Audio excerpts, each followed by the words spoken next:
Sangat-sangat menyenangkan minggu ini, ada juga derby Manchester dan yang lain-lainnya. Menunjukkan bahwa dia emang masih pantas. Dia sampai menulis di hari ulang tahunnya, "Age is just a number." Mungkin Manchester United itu baiknya menjadi klub konten aja kayaknya. Sebab siapapun yang akan membahas tentang MU itu pasti viral, udah pasti.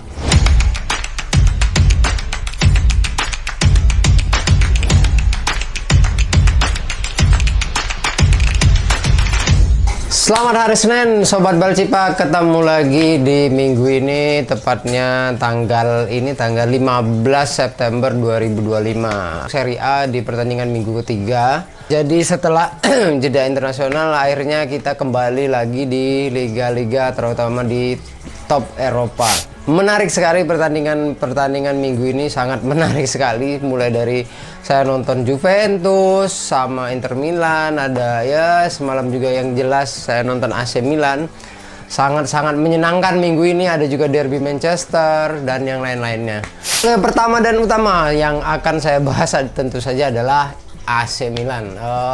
Perkembangannya mungkin udah agak mulai menunjukkan ya sesuatu lah ya, khususnya di lini-lini tengah. Kayaknya si Mister ini, Opa Allegri ini udah melihat pentingnya peran seorang gelandang-gelandang AC Milan.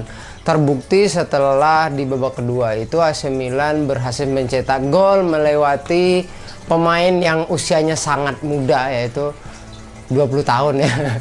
Luka Modric, enggak ya, 40 tahun persis setelah beberapa hari yang lalu dia ulang tahun. Ini mungkin salah satu kado terbaik di karir Luka Modric karena dia mencetak gol di menit 61. Jadi kita lihat di sini gelandang itu emang mempunyai pengaruh sebesar itu sih di lini tengah AC Milan. Khususnya tadi malam yang berapa minggu ke belakang itu Loftus-Cheek menampilkan permainan yang sangat-sangat lumayan enak dilihat lah ya, sampai-sampai dia dipanggil di timnas Inggris. Tapi untuk tadi malam pilihan Allegri sangat menurut saya 80% 90% itu benar sekali. Di babak kedua akhirnya diganti dan menyusul Fofana. Dan pertanyaan-pertanyaan saya di minggu-minggu kemarin yaitu ya kenapa Samuel Rizzi belum juga dimainkan dari awal. Tapi semalam terlihat sekali bahwa dia cuman hanya berapa menit setelah memasuki babak kedua dia sudah menunjukkan bahwa satu shot yang sangat berpengaruh dan nyaris sayang kena tiang. Adrien Rabiot dimainkan dari awal itu sangat berpengaruh di lini tengah. Sejauh ini oke sih dengan pergantian Pavlovic dengan De Winter itu. Kayaknya emang Allegri membaca sisi permainan, kayaknya di bagian Pavlovic memang agak lemah gitu loh. Yang paling gokil Alexis Saelemaekers emang sejauh ini termasuk salah satu pemain yang konsisten di musim ini. Ya apalagi Luka Modric terlihat sekali 3 pertandingan bahkan 4 pertandingan dengan Coppa Italia. Luka Modric menunjukkan bahwa dia emang masih pantas. Dia sampai menulis di hari ulang tahunnya, "Age is just a number." Berarti ya memang benar dia masih membuktikan. Begitupun juga di tim lain, ada Napoli yang mempunyai Kevin De Bruyne yang ternyata sejauh ini sudah mencetak 2 gol ya kalau nggak salah, sama assist juga. Ini membuktikan bahwa mungkin standar Serie A dibanding klub-klub lain ya kebiasaan dari dulu itu menampung pemain-pemain yang secara fisik itu udah nggak sehebat dulu lagi. Mungkin dulu ada Oliver Giroud, ada juga Zlatan Ibrahimovic yang pindah ke Milan, akhirnya sangat-sangat berpengaruh. Minimal mereka menjadi seorang pemimpin yang bukan hanya mengandalkan permainan, tapi pola kepemimpinannya di luar dan di dalam lapangan itu sangat berpengaruh. Mengingat di masa itu Milan berhasil menjuarai Scudetto pada 2021-2022. Dan selanjutnya di lini depan, aduh ini mungkin benar ya, memang harusnya kemarin Milan itu harus mempunyai atau membeli satu striker lagi untuk pelapis si Gimenez. Kerasa banget semalam itu sampai diganti sama Allegri. Opa juga mengerti, akhirnya si Christopher Nkunku dimainkan. Itu 2 tembakan loh bro, 2 tembakan itu kena tiang terus. Yang dari Pulisic itu tuh 95% kayaknya gol udah. Tapi ya nggak tahu ya, mungkin dia masih butuh waktu lagi yang agak panjang, dimana kemarin udah sempat ada isu bahwa dia akan dijual. Tapi semoga setelah ini Santiago Giménez bisa bangkit, bisa benar-benar menunjukkan bahwa dia masih pantas dan emang menjadi target man Milan ya, di mana gelandang-gelandang Milan sudah sangat ya lumayan mumpuni untuk lini depan AC Milan.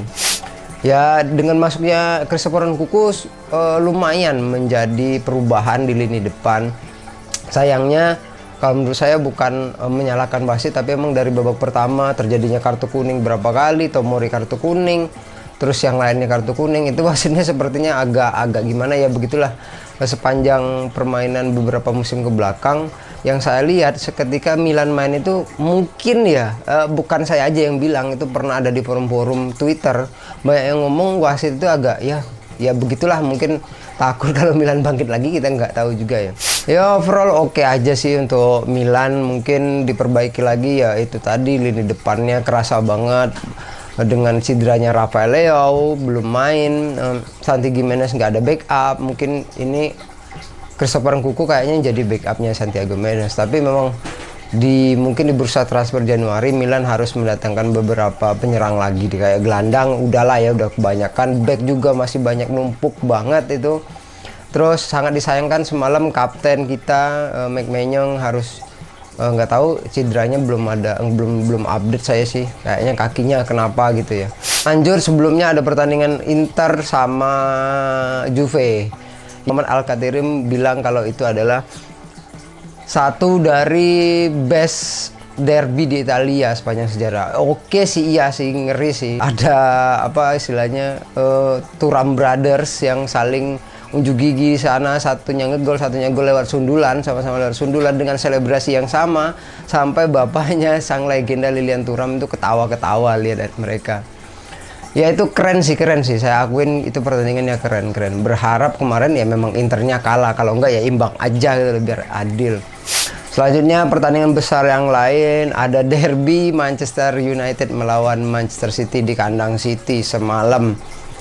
Ya seperti orang-orang yang udah tahu lah ya apa yang akan terjadi, apa yang akan ini, bahkan semua artis yang mendukung MU ya tahu sendiri gimana pergerakan MU sejauh ini, mendatangkan pemain yang menurut saya Liga Inggris sudah 4 ya, kayaknya udah 4 pertandingan itu belum ada perkembangan sama sekali, belum ya, terlihat sekali banyak yang mencaci maki Sesko ya, Mbumo juga belum ada kontribusi. Mungkin yang salah menurut saya di MU itu adalah ya memang takdirnya aja, mungkin ya udah takdir bahwa mereka ini sebaiknya jadi konten aja, enak buat di konten. Lihat aja nih, banyak orang yang konten, bahkan orang yang nggak tahu MU, mungkin orang yang nggak paham MU, yang nggak paham sepak bola pun ikut-ikutan membahas MU. Banyak sekali loh itu amal jariah buat Manchester United sejauh ini. Ya mungkin selanjutnya ada di Liga Spanyol, ada Real Madrid, ada Barca, semuanya menang. Tim besar kayaknya minggu ini aman lah ya, nggak ada yang gimana banget. Terus Arsenal kemarin, Chelsea imbang. Terus ada lagi di Lazio, timnya Jesus mengalahkan Lazio. Ya mungkin update yang lainnya ini ada berita lain, yaitu Andre Onana katanya menciptakan banyak save di Liga Turki, luar biasa. Terus Leverkusen sepeninggalan Ten Hag langsung menang gede. Mungkin semuanya akan dikait-kaitkan dengan Manchester United, entah apa yang salah di klub itu, entah memang manajemennya, entah pemainnya dan segala macamnya ya. Ya itu tadi yang saya bilang, mungkin Manchester United itu baiknya menjadi klub konten aja kayaknya. Sebab siapapun yang akan membahas tentang MU itu pasti viral, udah pasti. Itu aja hari ini, semoga bermanfaat. Besok akan ada Liga Champions League dan sayangnya AC Milan tidak bermain ya kan. Sementara ini kita puasa dulu, semoga fokus di Serie A, Coppa Italia sama ya mudah-mudahan bisa juara back to back di Super Italia. Ya itu aja, sampai jumpa lagi di episode selanjutnya. Salam bercipak.